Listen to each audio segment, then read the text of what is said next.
nous étions aujourd'hui réunis ici dans la commune de Rufisque Nord à l'effet de procéder à la cérémonie traditionnelle de distribution de dotations aux postes de santé et de subventions aux ASC. Cette année, on a fait une pierre deux coups.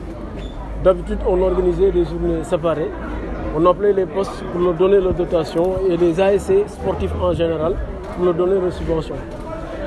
Compte tenu du fait que c'est dans la même foulée, on a voulu lancer un message, raison pour laquelle on a quand même regroupé les deux cérémonies. Aujourd'hui, on a appelé les 6 postes de santé à qui on a donné du carburant, on a donné des produits de nettoiement, on a donné également la dotation de médicaments. On a également appelé les associations sportives au nombre de 58 à qui on a donné chacune 100 000 francs, qui fait une enveloppe de 5 800 000 francs. À côté de l'enveloppe qu'on a dégagée séparément pour accompagner la Secndar Goundao, qui, comme vous le savez, participait aux phases nationales des Nawetan. Pour les postes de santé également, on a profité de l'occasion pour sensibiliser les populations, donc les postes et les ICP, de la nécessité d'accompagner davantage les populations. Comme vous le savez, l'argent qu'on leur donne, c'est une dotation de l'État, c'est un fonds de dotation destiné à la santé. L'objectif, c'est d'accompagner les couches vulnérables, les démunis.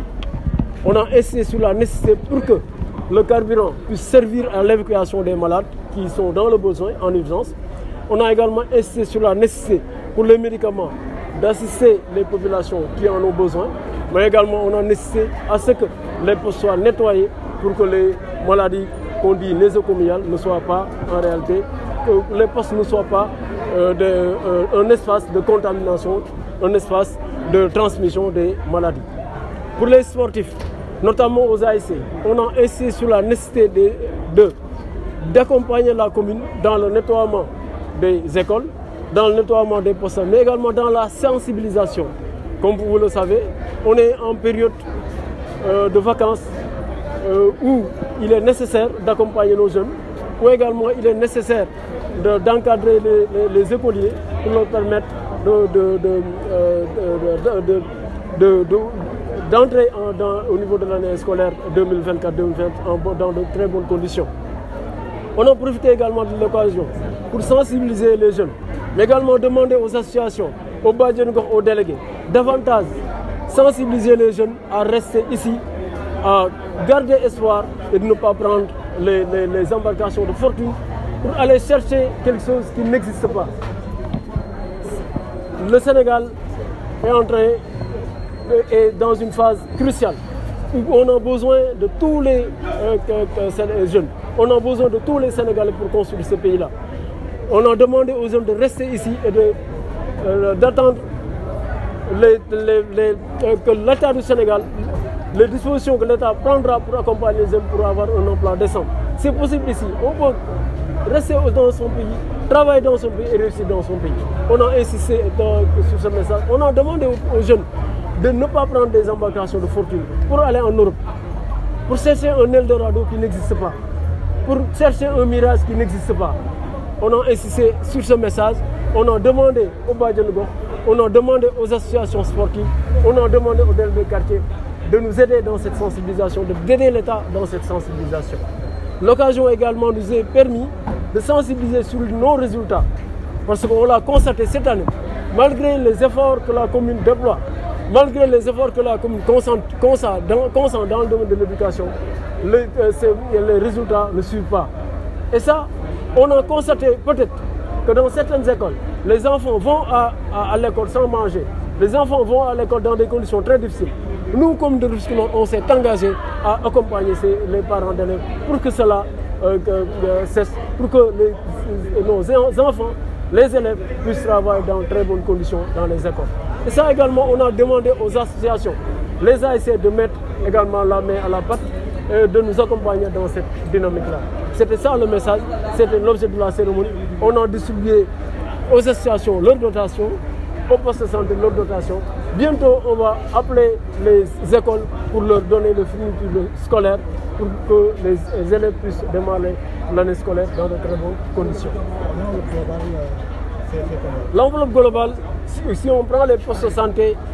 et les associations, ça va tourner autour de 12 millions, 13 millions. Mais bien que pour la santé, ils ont une enveloppe de 13 millions globalement. L'éducation, les sportifs, ils ont une enveloppe qui tourne autour de 6 millions et quelques. L'éducation, une enveloppe qui tourne autour de 11 millions, 12 millions. Cette enveloppe globale tourne autour de 30 millions à peu près qu'on va distribuer aux écoles, aux associations sportives et aux postes de santé. Inch'Allah, on a donné aux postes de santé, on a donné aux sportifs, il reste maintenant à l'éducation qu'on espère pouvoir gérer, Inch'Allah, avant la rentrée scolaire. Waaw tey dañu dajale woon association yi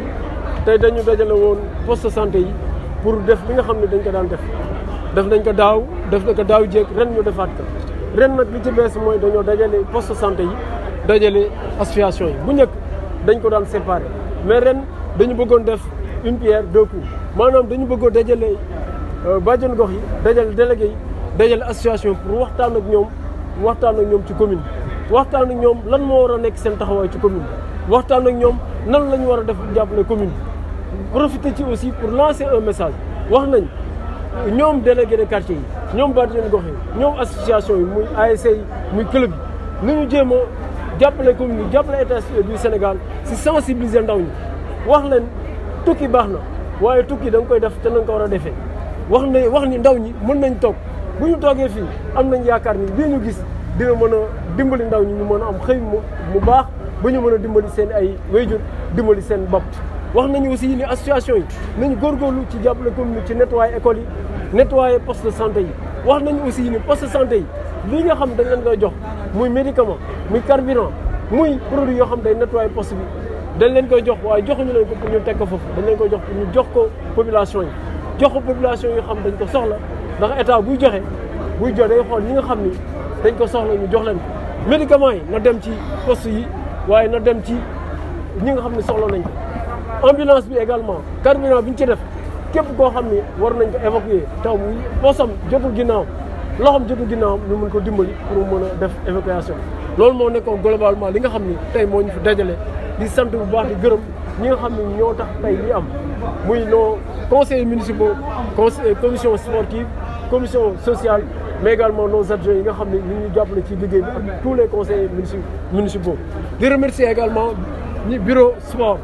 di remercier bureau action sociale di remercier tous nos partenaires yi nga xam ne tey def nañ la déplacement pour ñëw si journée bi di wax ne rek la commune de Rufisque Nord résolument dafa dem ci li nga xam ne mooy dans la résilience dans la prospérité ci kaw loolu nous demandons à ce que l'État accompagne davantage cette commune là ñi ngi góorgóorlu nag di jàppale di def li ñu mën ci commune waaye tey dafa jot état du Sénégal gëstu commune de Rufisque Nord commune de Rufisque Nord amul de recette propre amul loo xam ne mën na ko jël pour dimbalee ko boppam bu ci état jàppul bu ci askan wi jàppulee liggéey bi dina jafe trop ñu profiter ci lancer un appel à l'état du Sénégal mais lancer un appel aux populations pour ñu gën a jàppale seen commune pour commune bi nga xam ne commencé nañ changer xar kanam ñu mën a gën a jëm ci kanam incha allahu rabbi loolu moo la ko pour jeexal résultat yi xaw a sooxe ci yenn école yi kon appel nga ko waaw li ma ciy wax rek mooy wax naa ko sànq école yi liñ ci def man waxuma ni j'ai pas fait plus que d'autres communes waaye man gëm naa ni li ma def dina jafe ñu gis commune boo xam ne def na ko ci éducation ci ñaari at yi ñu toog donc dama ñaax ñi nga xam ne ñoo seq éducation muy les directeurs d'école muy les parents d'élèves ñu toog waxtaan ak moi je me suis rendu compte que xale yi am na école yoo xam ne xale yi dañuy xëytu duñu lekk lu métti la dinaa ci jël ay mesures pour xool lan laa ci mën a jàppale parents d'élèves pour que loolu mu dañ parce que ku lekkul doo mën a jàng doo mën a am ay résultats tu peux pas emmener ton enfant à l'école joxo ko mu lekk ba pare attendre de lui un résultat c'est pas possible loolu dinañ ci taxaw incha allahu rabbi wax aussi parents d'élèves yi bàjjenu gox yi délégué ñu gën a taxaw ci loolu baax na bàjjenu gox nekk ci poste de santé baax na bàjjenu gox di lijjanti kuy am doom di lijjanti ku feebar waaye éducation c'est le socle de tout l'éducation est au début comme à la fin